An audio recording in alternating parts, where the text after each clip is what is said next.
Hello and welcome to another episode of PhiloSoVibe. I'm your host Justin Land, and today I have with me Mark Shihadeh. He's a coach and a FasterEFT teacher trainer.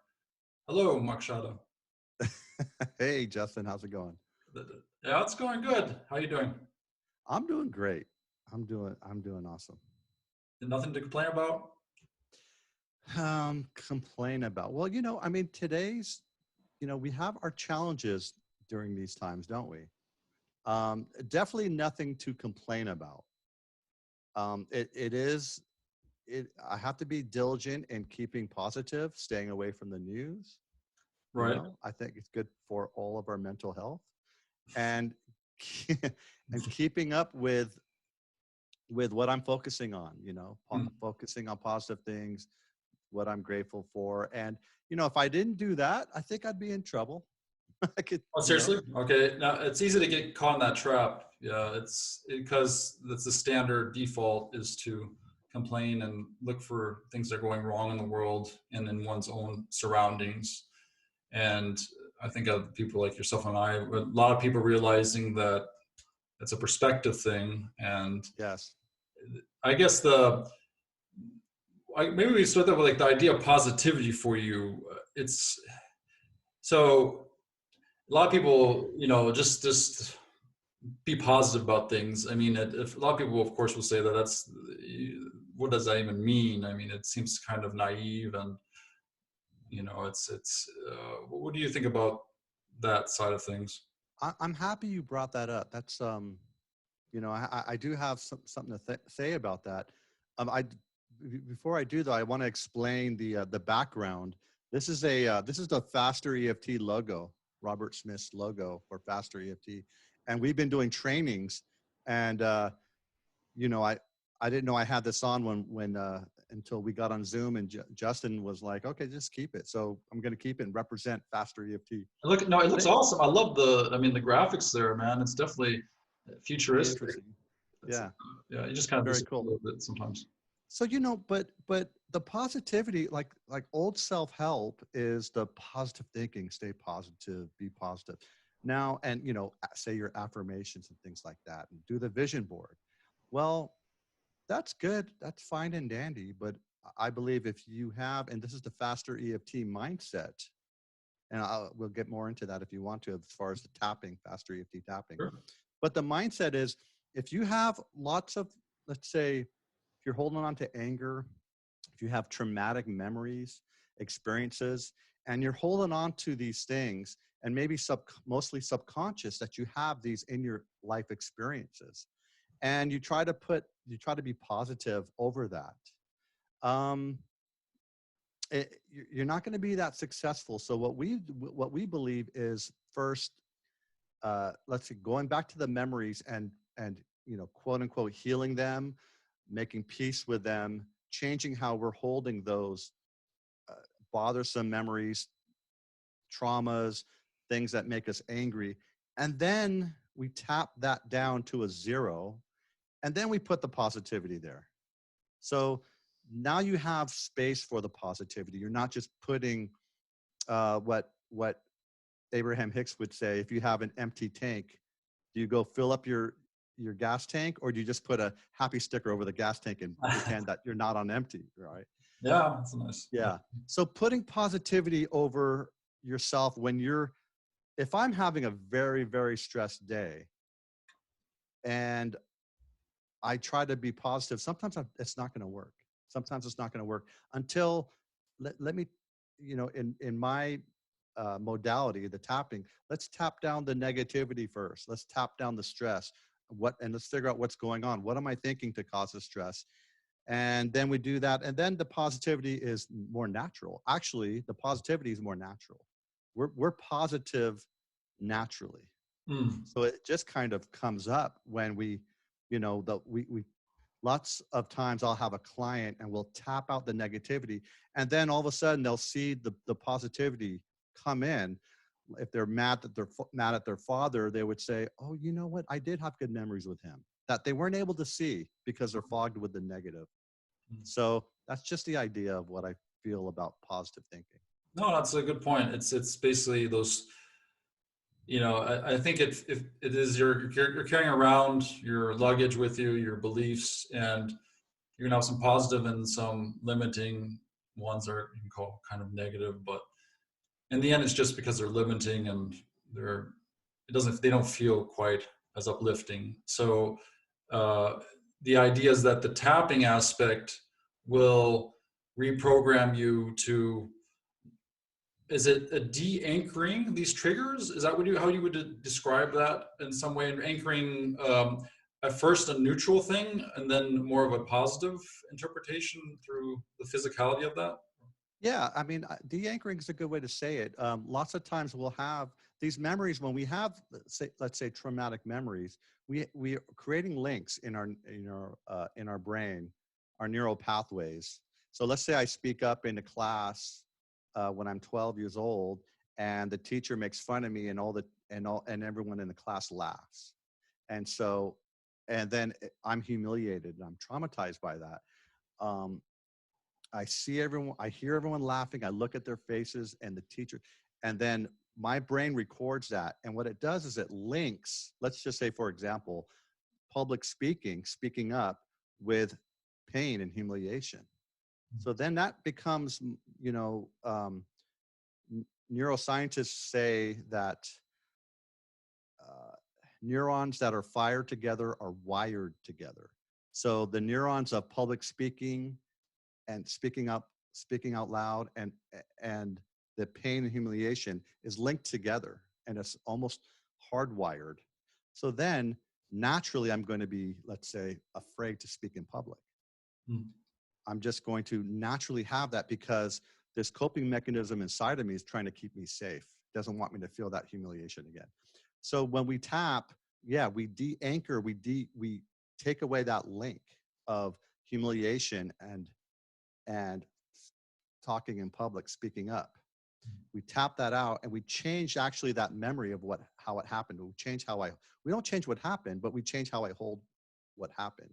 And Mm. since I'm making it up anyway, because it happened a long time ago, I will go back to that memory. I will tap out the humiliation, what I saw, how I'm holding it, tap it down to a zero, like you said, neutral. And then I would ask myself, well, now that it's neutral, what would I have preferred to happen? So now I have the space to imagine, well, it would have been nice if I spoke up and the teacher loved me and the kids, everyone applauded. So then I create that new story and I practice it. And now I'm creating that new link. So it is a de-anchoring of the negativity and then creating a new anchoring of positivity. I do like that. I think that it's possible to do all this stuff in your mind, and you can, you perhaps even without the tapping, or, but I feel like there is something, there's a certain way of, how do you, not just anchor, but grounding certain things a bit with the actual physical action or a feeling. Like, I guess the tapping is somehow a relaxing Yes. feeling that it's hitting acupuncture points, I'm guessing, known in Chinese medicine. Is that where it kind of comes from, the That's, meridians and stuff? Or, that's right. Yeah. okay, and you know, as far as I know, what the old Chinese traditional way of looking at the meridians and the points seems to this day accurate. You know, it's amazing. Back then, you know, it's like they literally knew these connections in a way that we're beginning just to discover. You know, if you touch your bottom toe, that might have an effect on your heart or something. And although it makes no logical sense necessarily, right? Right. Why would the body have these? This is going a little bit off track, but maybe it's relevant. Like these specific points related to, in your case, what you're talking about is also, I guess, this might be an interesting question. Like the idea of tapping to say, is it, from what I did last time with you, was more on the face, and I guess would that be relaxing of expression and whatnot? But could one do that on other parts of the body and maybe get a slightly different effect to cope with other kinds of emotions or beliefs? Yeah. Well, you know, the Robert Smith created faster EFT from EFT. So EFT tapping, there's EFT tapping. Robert Smith studied EFT, and then he studied how we hold on to problems in our brain, and he studied NLP, neuro-linguistic programming, and hypnosis, and he combined it, the EFT and all these modalities into a simple thing called FasterEFT, or Utaptics. It's also called Utaptics. And so the idea as far as the meridian points and the acupressure that is connected, so this acupressure point is connected to organs in our body. This one's connected to other organs. Okay. And the idea of, you know, releasing, the EFT's idea is when you tap or apply pressure here, you're releasing stored energy, negative stored energy in the organs. And we de-emphasize that part. I mean, it is, you're right, acupuncture has been working for years. But the way Robert Smith, when he understood the brain, and it's exactly what you said, you can do this without tapping. So tapping is just one way, we call it a defrac, one way to defrac your mind when you are in the trauma of it. If you're going to that memory, when I was in school and the teacher laughed at me, and then I have a practitioner tap, or I tap on myself, I'm breaking the trance of that and softening, like you said, and relaxing the neurons that are all connected. Now, if I do that without tapping, I can go into the trauma of it again, see her face and hear everyone laughing at me. And then I can watch a video of babies laughing. And then that will add, and then that might make me laugh or make me have a good feeling. And so also neuroscientists know that memories are updated every time you visit it. This is all scientific, neuroscience. Every time you visit a memory, it is updated with how you're feeling in the moment.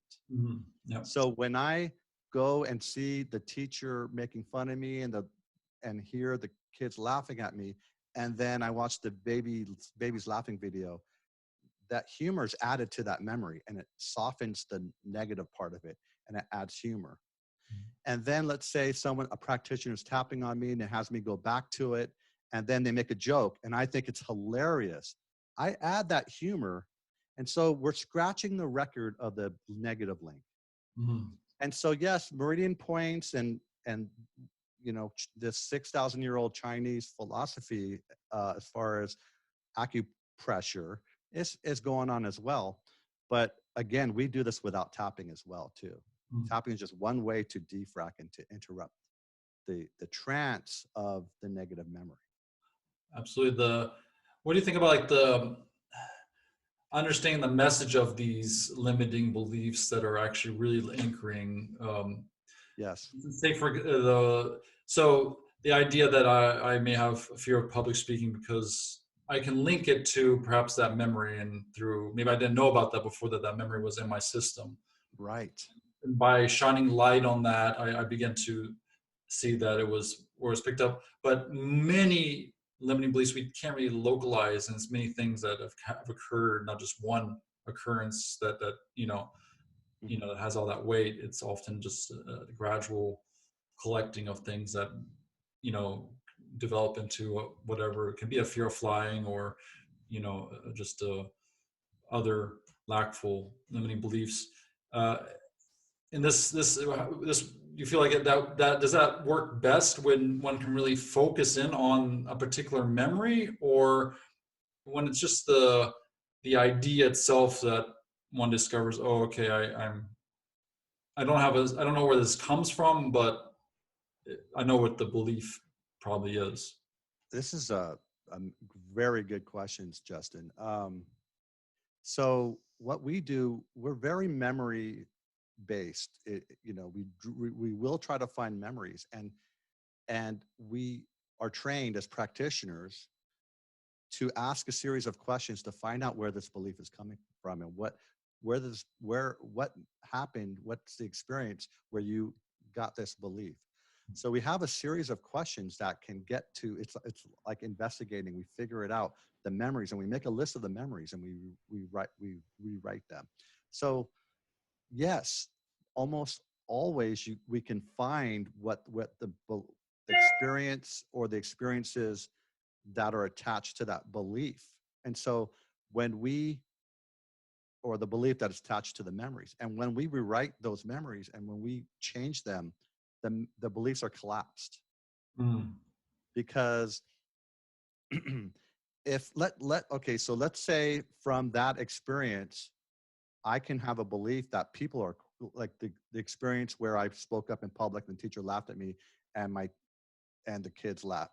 The teacher made fun of me and the kids laughed. I'm sorry, it's kind of early for me and I'm waking up here and It's I'm not. not perfect, Mark. I understand completely. Keep going. All right, thank you. And so, so I might form beliefs at that point. Let's say, and you start to form a worldview. Like people are not. Let's say I say people aren't nice. People. I have to watch out what I say because people are going to laugh at me. And this teacher, I can form a belief system about teachers, or some certain friends, or this specific teacher, and I'll have beliefs. So you create your beliefs from experiences. And so when I when I tap that down and make peace with this and rewrite it, the beliefs are collapsed, and then I can say, well, what belief would I rather? So when you recreate the story, you can say, well, what would I like to believe about this now? Oh, I believe that when I speak up, people listen, people are very nice, and I'm supported and I'm loved, and I can help people. Mm. And so now, if we can't find the memories that are attached to the negative limiting belief, we can just tap directly on this negative limiting belief until we have a process to do that as well. Mm. And then we can also, this is very subconscious work. So while we're tapping, we can make commands to the subconscious saying, whatever this belief is attached to, let it go. Whatever this is, let it all go. This belief, let it go.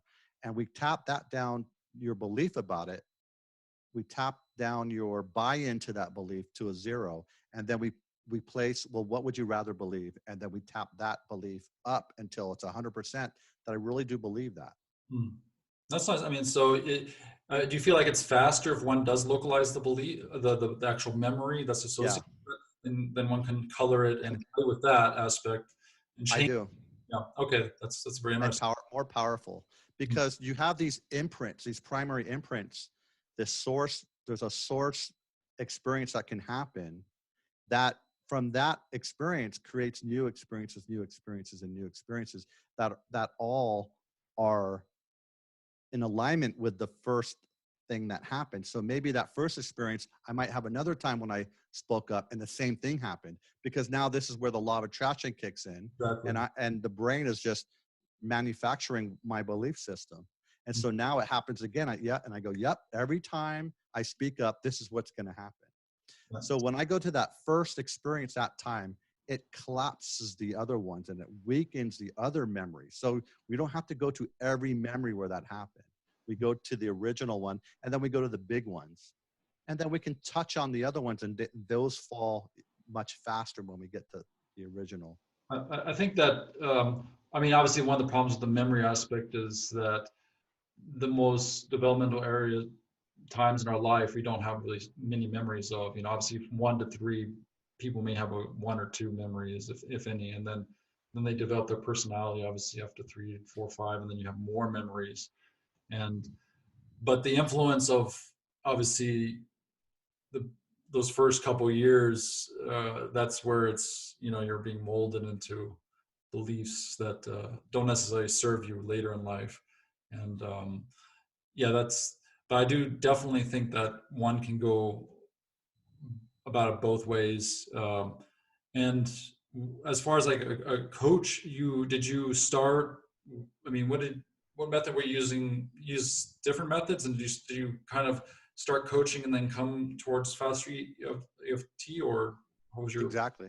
Okay. Yeah, I started as a law of attraction coach. I'm certified as a law of attraction coach, and then I got my general life coach certification. This is before I found FasterEFT. Hmm. So when I found FasterEFT, it's what I was looking for. I'm like, oh man, this is back then I called it, how do you remove blocks to what you want? you know, blocks to allowing the law of attraction to work.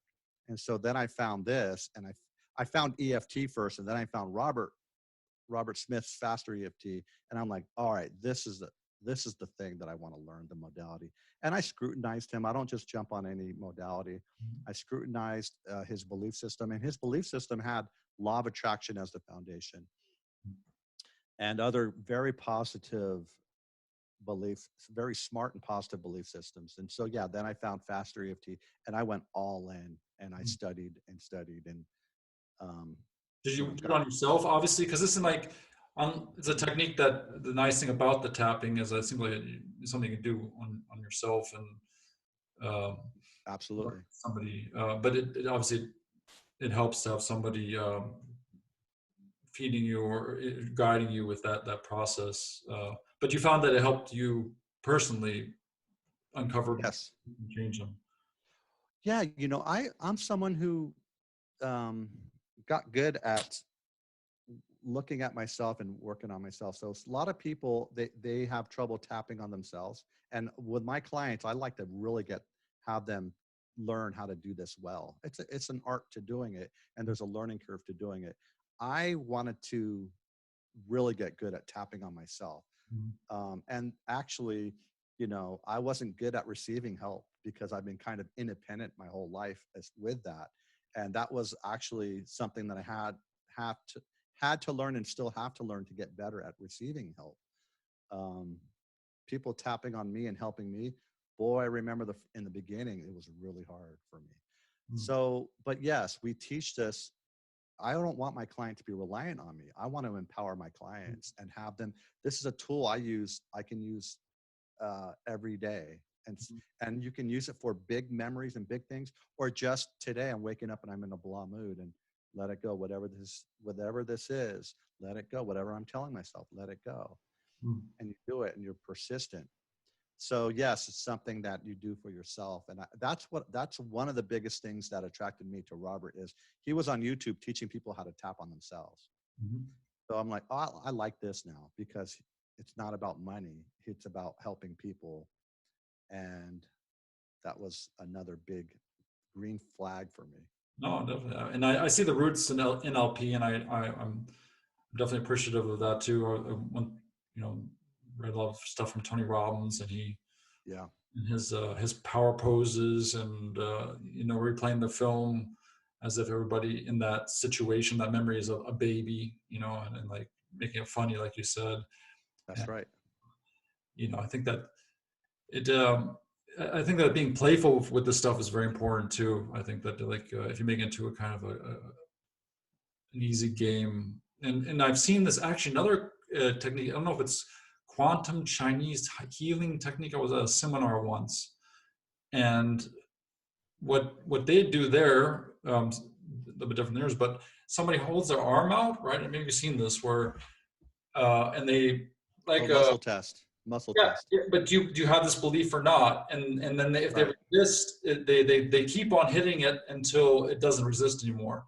And that was interesting, because the person in front, when they did this on a couple of people, they were really saying it does. That's what's happening.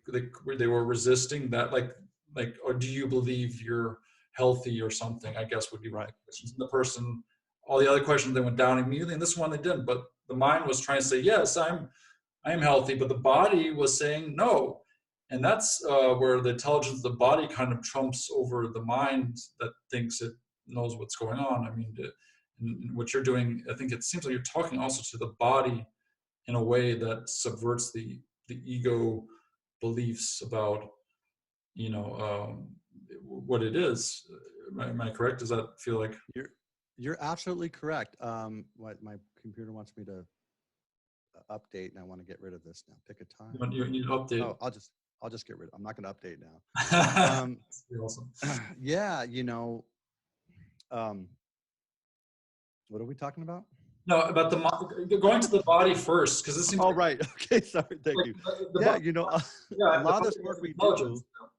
Yeah, you're right. A lot of this work we do is bypassing the conscious mind, which is the egos and belief systems, and go straight to the body, which is the subconscious. The subconscious mind, the body is listening to the mind. You know, as the mind believes and thinks, the body responds. And that's why we can have illnesses and pains.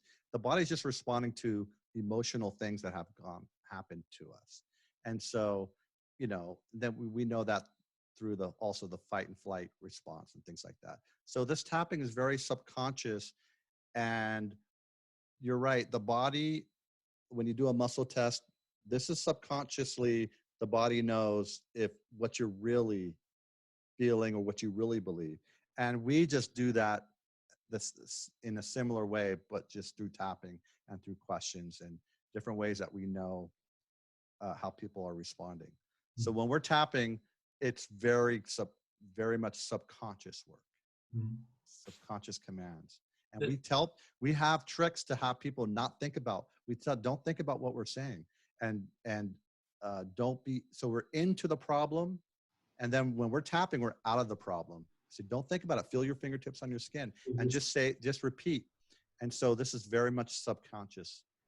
Oh, that sounds like I can see why that does work, and it speaks to what you often get with, I guess, clients. I'm assuming where they may want to deny something, you know, oh, I'm you know, with a frown on their face, I'm doing great.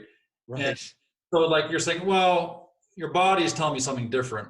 And you don't Absolutely. you don't want to say it till the ego, you know, then you're starting on that level of, you know, just denying that this is true or not. But if you speak to the body, I think that you see what the person is doing, and you kind of, without even the mind recognizing what, you know, Tony Robbins does it very masterfully. When he's talking to somebody, he'll tap them on the shoulder. And I've seen others like hypnotist Darren Brown. Right. And it's a way of, i.e. making them do, as, you know, kind of steer them in a way, you know, but obviously he's instilling, you know, you're a great guy, right? You know, like tapping him on that point. He's creating anchor points as well. Exactly. That's, yeah. And anytime he touches that part, that person's going to associate that with, you know, a good feeling and a good thought. And when I, you know, with such a physical person like that, you know, he has no boundaries either. Cause like for you, I mean, I don't know if you're like actually touching the client, or they're doing it to themselves, or what is the? Both works. Most of my clients most of my sessions are over the phone. So they just, I guide them, and they're just doing it for themselves. That works fine as well. Yes. No, there's but there is something, you know, a dramatic effect that happens when one does something out of the norm physically in a session. Like I've seen Tony Robbins do it, where he grabs somebody's face, you know, really a violation of many boundaries, and tells them, you know, you got to understand you're doing something that doesn't serve you.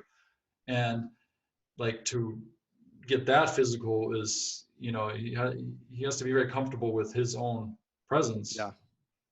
Yes, you know, and that is a defrag.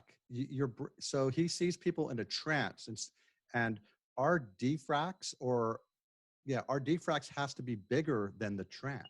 So if he saw someone who's really in a trance, he grabs them, and he shocks them out of the past, out of their belief system, out of what they're telling them, into the present moment. And it's a defrag. It's a trance breaker, you know. And what you were saying earlier was excellent, as far as, you know, a client may be saying one thing, but the body's saying something different. So we look at physical acuities. It's called physical acuity, as far as how you can read people's faces and what the body is really telling them.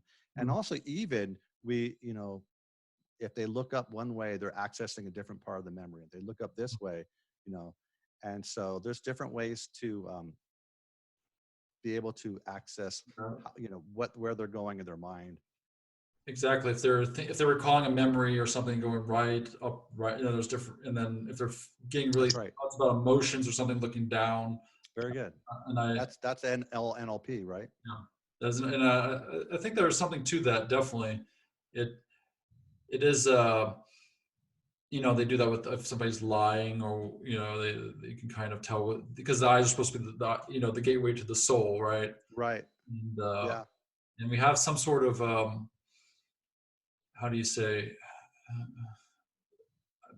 Yeah, I think that we've been trained. If we want to talk about eyes, this is I don't know if this is related to EFT, but the idea of like looking in people's eyes for long periods can be very uncomfortable. Although it's like, isn't that the best way of communicating? And then Right. no, I don't. That's how I I. used to I used to have a hard time doing that, looking in Yeah, someone's eyes. Oh, such a hard time doing that. And I think that was just it was an insecurity that I had. I don't know what it is. Looking in someone's eyes, maybe you're afraid they're gonna you're something about a connection, and maybe you're afraid what they're gonna see inside of you as well. I don't know. exactly. Yeah. Yeah. I mean, it's the idea of oneness. That's really what's going on. Like people, like and I think that, um, yeah, we've been trained to, look down and, uh, and I even think that looking up out, when you're the idea of look up on the brights, look on the bright side. Right. Literally, if you walk around and you look up in the sky, you're in the city. I've noticed that, like, it's a totally different world. You don't Right. same literally our visual field. If you start looking upwards, you can see a lot of beautiful things and not so many problems. Also, if you're from space looking down, obviously you don't see any problems either. It's just when you're down here in the in the these trenches of life, and you're Yeah. walking these pathways, and literally it's I think it's really reinforcing beliefs and about who one is and what's important or not important. And then I think that's training people to, even about the eyes, because I noticed with the DFT, what you're doing when we did last time, you were focusing a lot around the eye areas, which is Mhm. obviously the visual aspect. So there's association with that? Is there some sort of visual aspect to that? You know, we'll do that in a different way. These points aren't connected to the eyes directly, or the main connections. They're connected to different organs. Right. But we do different ways as far as, this work, Faster EFT, is more NLP than EFT. Mhm. So there, you know, we do tricks with how are people seeing things. Um, so seeing something could be a memory. So because sometimes people will have experiences and they'll shut off their emotions. So they don't feel anything, but they can see their father in their face angry. So Mhm. then we'll do NLP tricks. We'll shrink that. We'll make it black and white. We'll make it fuzzy. And we'll push it far away. You know. But yeah, as far as these points, they are close to the eyes, but I don't think they're connected Right. as far as the acupressure points. But I'm not sure myself. No, I mean, it's like, for me, it feels like, I'm nearsighted as well, and it's like, just my body's telling me, like, I'm trying to search for things, like I'm really like focusing on, you know, on details. And of course, I Yeah, think, I think the body is a symbolic representation of thought. It is thought. absolutely. So if we can, and some things are very obvious, and I think the person has to interpret it for himself in the end with kind of help. But like, it's such an, you know, it's our unique car that nobody else has ever driven, and all the ins and outs of it. So how, Yes. it's and there's definitely, it gives us signals. Like, for instance, if somebody came to you with, I mean, actually last time I had this thing, I don't know if you remember, where I said there's something on my back, and actually it's gone. I don't know if it was EFT that got rid of it, but Very good. it's not there Awesome. anymore. So maybe it did help. And like, so the idea of physical things, like, do you when you're tapping, do you look at also, is there a limiting belief there that you focus on as well, like some sort of insecurity, and that's being represented by that part of the body? Can one make these assumptions as well? Oh, sure. I mean, there's actually books. Louise Hayes has books, and we have books that we have to study as far as, you know, if you're having trouble, if you have nearsighted, what is this telling you? And Louise Hayes will have a list of things that it could be. Mhm. And there's other books as well. Metaphysical Anatomy, I believe, is one of the names of one of them. But we're also, again, we have a series of questions to figure that out. Like, for example, when did it first happen? What was going on in your life when this happened? When you think about this, how does that make you feel? And so what we say is that your current problems are metaphysical. What does he say? We call it a metaphysical experience of the original problem, and it's like a symbolic. So sometimes if you're having trouble with your legs and you have leg pain, then the idea of moving forward in life, you might be afraid of your future. So it's not metaphysical. I can't think of the word. But No, I see what you're saying. I mean, it's the expression of consciousness, which is intelligence through all forms, and it's like, I think the ego persona thinks it's the most intelligent thing around. And it's realizing Right. it isn't. And that's pretty scary when your body, and it will tell you in very intimate, very obvious ways. Like, if you can't go to work tomorrow, your body will make you not go to work. Right. Although you have a belief that you have to go in or you're gonna get fired, your body can make it so bad Exactly. that you physically would be impossible. And guess what? That was the greatest thing you ever did, just staying for Exactly. several days. For your work as well, you find out while you were gone, all those problems just disappeared. And wow, so that's the most direct way that higher consciousness or whatever can communicate often is, through the body, through obviously,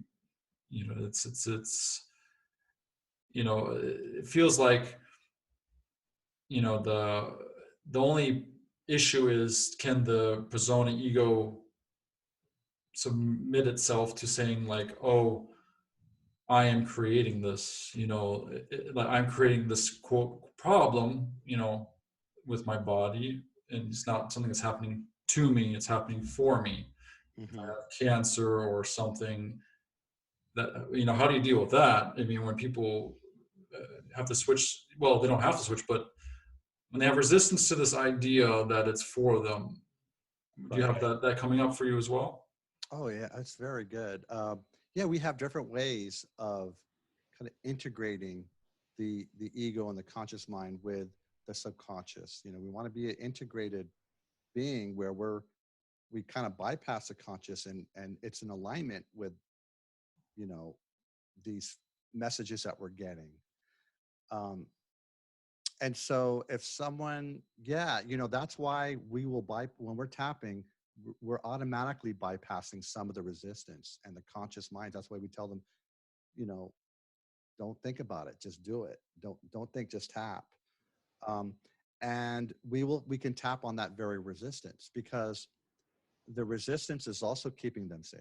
They think it is, and if I'm making myself sick, what does that mean about me? I'm a bad person, or maybe I don't deserve to be well, you know.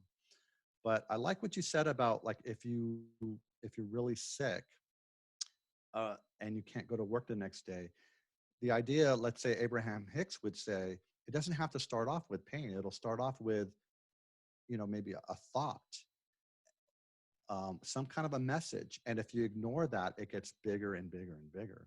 So the more we're aligned with ourselves, and meditation helps with that, tapping helps with that, slowing down helps with that, and listening to the messages and that's an art, right? That's an art of being able to listen to the messages that are coming from your inner self, higher self, subconscious. It's all connected. It's all the same, I believe, which is connected to the universe. So if you listened and you followed your instincts and you said, you know what, I'm not. So what would happen is you might have a thought that says, I'm working way too hard and I'm stressing myself off, stressing myself out. And then, but the belief system, limiting belief system would say, no, but I got to go to work and I watched my dad push through it and I don't want to be, I want to be a man. So I want to like work through it and work hard and struggle because that's how you make money is, all these other belief systems can come to play with this.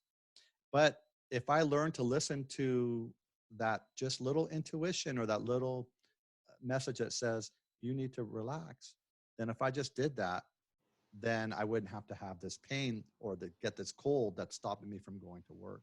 Yeah. No, it is like, what communication are we going to listen to? I mean, most people don't take seriously the inspiration that's coming to them constantly, this flow of thought, and take it easy, relax. It's not important. We all get those. Right. Just like, wait, no, but I have this appointment. I have this, if I can't do this and I can't pay that. But when you realize, okay, wait a second, everything seems to, when you're going with the flow, everybody's had this experience. Things work without you doing anything. And Yes. that's the magic state where I think would be constant if we just didn't interfere with it, with the idea of needing to make it happen at certain times or in specific ways. And that's where Yes. we're not allowing life to be this natural flow and bliss of synchronicity. And yeah, I think that it's, I think we're going a bit back to also understanding more what animals already naturally understand, that it's just I think they listen to their bodies much more. And obviously, I mean, Yeah. and then you can see that and it's funny thing about animals, the only ones that have issues that like are psychological are ones that are like pets. That's right. Which is a funny thing, like you literally see a person. This is a totally different subject, but you see a person walking down the street, and the dog happens to have the same kind of limp as That's right. Yeah. the person. I was like, okay, this is definitely showing reality is one big mirror. That's right. Isn't it interesting? Weird stuff can happen. No. I do want to mention also it's because I'm starting to become more nearsighted too, like you. Oh, okay. And the first cruise that I went on when I first met Gary, shout out to Gary and Joshua, Gary Bodley, the teachings of Joshua. That's how I got to know you, Justin. Exactly, yeah. And the first cruise I went on, when I met him and Kyla and Wendy and Astrid, and a bunch of, and Deborah Joe and a bunch of other people, I was sitting on the beach with Gary, and I was telling him, yeah, I feel like I'm having trouble seeing far away. And he doesn't do this often, but he just sat there and he goes, I'm getting something. And he was getting something from Joshua or his inner self or whatnot. And he says, and this is probably something that maybe you can think about as well. He says, it's an idea of not needing to know the future, not needing to see so far, because it's just like you're talking about being in the flow and not needing to know and being okay with not knowing. And there's an art to that, right? The art of being okay in the unknown, And so I just embraced that. And that's something I've been working towards for years and getting better at that and going with the flow of life, and things, like you said, just happen. And I realized, we all realize we've been working way too hard at this, and when we can trust and let go, this thing about faith, this thing about surrender, or what Abraham Hicks would call the art of allowing, right? Absolutely. There's an art to that, and that's the practice. So the practice isn't trying to get shit done and trying to get the things that we want and to get this job and get this girlfriend and to get the money and get the body that we want.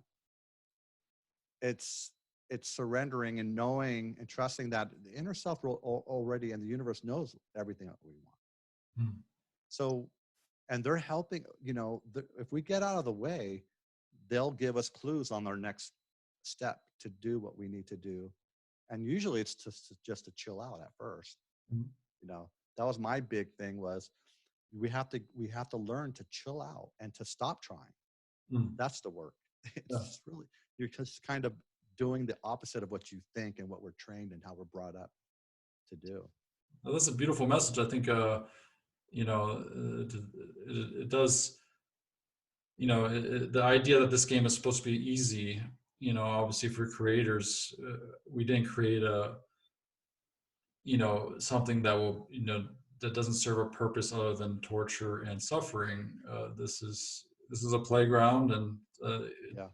there's shortcuts and other ways. Like I think, like FasterEFT is definitely one of those ways for some people. And yeah, I'd like to maybe probably have to wrap this up a little bit because it's getting a bit late.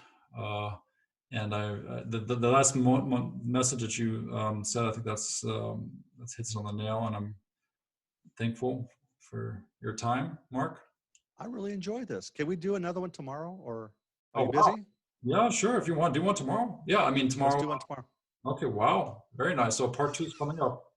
Part Nice. 2. Definitely, Mark. That was nice. I appreciate it. Huh? No, I really enjoyed this, Justin. Thanks so much. Time just flew It fast. did. Yeah, Yeah. exactly. It did fly, dude. What time is it over there? 8 o'clock. 8. That's late for you? Well, I'm No judgment. No judgment. no. Yeah, no, it's not like after I'm just doing another like a Zoom jam session that's coming up. Sorry, it kind of spontaneously came up that I organized something with some. Do you play an instrument or? I used to, yeah. So you do the production of music. I mean, if you're definitely welcome to join. No, I guess I'm just, I mean, I'm just, so what you're saying is that you cut our interview short so that you can have music and have a jam session. I applaud you. Good work. Yeah, and I'm very professional. No, but I think the podcast, I like to keep it. I know, like Joe Rogan does his for like fucking 4 hours, but it's like for me, it's I I feel like I'm not at that level yet where it's for me. I probably start blahing at some point, and then it's like the people don't want to hear that either. It's like I know. There's also a belief that anything over 15 minutes is too much. So yeah, I hear what you're saying. Yeah, but maybe we'll get there. It's every time, and it does it does save stuff for later too, which is awesome. That we can. Good point. Yeah, I really enjoyed this though. Thanks a lot, Justin. No, definitely. And how can people reach you or find out about you? I think the best place is, I have a podcast. So I have a podcast and a Facebook group. So the podcast is the Tap It Out podcast.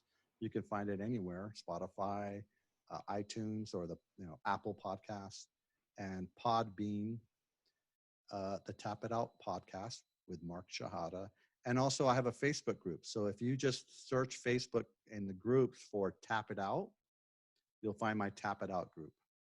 And join that group, and then lots of just good information. It's very low key, nice, funny posts, and then we'll throw in some FasterEFT. It's based off of FasterEFT and upper level law of attraction thinking.